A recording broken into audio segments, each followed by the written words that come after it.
షిరిడీ గ్రామంలోని వేప చెట్టు క్రింద సాయిబాబా ప్రకటితమైనారు. భూమి వారి తల్లి, ఆకాశం వారి తండ్రి. సన్యసించిన వారికి సద్గురువులకు జాతి మతాలుండవు. కరుణ, శాంతి సద్గురువుల ధర్మాలు. దీనదయాలువైన సాయి ప్రేమ సాగరమై భక్తుల కోసం ఈ ప్రపంచంలో వెలిశారు. అందరికీ ఆధారం ఒక్కడే అన్నది సాయి మంత్రం.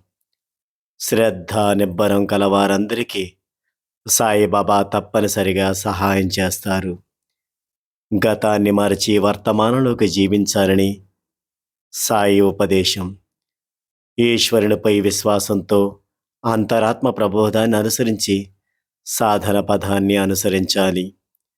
సాయి భక్తి సదా మనసులో పూరించుకోవాలి. ఈశ్వరుని కోసం బాహ్యంగా అన్వేషించిన అవసరం లేదు. ఆయన మన మనసులోనే ఉన్నాడు. సాయి పట్ల భక్తి విశ్వాసాలు గల వారికి విఘ్నాలుండవు. అన్ని దుఃఖాలు దూరం కాగలవు. సర్వ సుఖాలు ప్రాప్తించగలవు. సాయి పట్ల చెరగని భక్తి శ్రద్ధలు కలవారి కోరికలను సాయే తీర్చగలరు. నేను సత్యాన్ని అన్న విషయాన్ని మనస్ఫూర్తిగా నమ్మిన వారికి అనుభవపూర్వకంగా తెలియగలదు.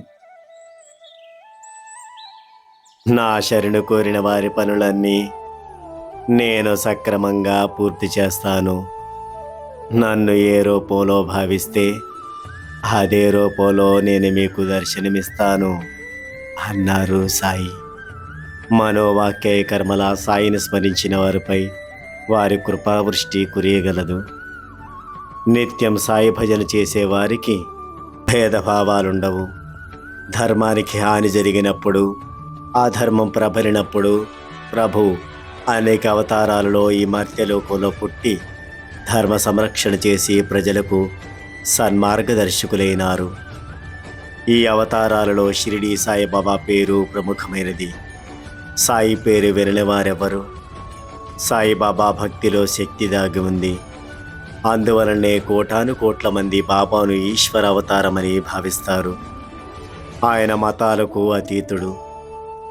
హిందూ ముస్లింలను సాయి ఏకసూత్రంతో సంధానం చేశారు.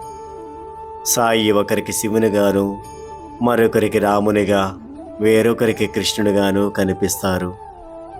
సాయి సమాధి చెందిన వేలాది మంది భక్తులు ఎన్నో మహిమలను చవిచూశారు. ఈ లోకంలో సాయి లేడు అనేవారెవరు? ఎవరైనా అజ్ఞానులు సాయి లేరని భావించవచ్చు.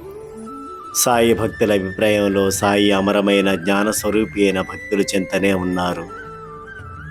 స్వచ్ఛమైన మనసుతో పిలిచిన వారి చెంతనే ఉంటారు. సాయిబాబా తన జీవితకాలంలో చూపిన మహిమలను, సాయి పట్ల నిర్మలమైన భక్తితో విశ్వాసపూరితమైన మనసుతో కలవారు నేడు కూడా బాబాను తప్పక దర్శించవచ్చు. ఇవి భక్తులకు అనుభవపూర్వకంగా తెలిసినవి. సాయిబాబా సాక్షాత్తు దైవ స్వరూపుడే. సాయిబాబా పట్ల శ్రద్ధతో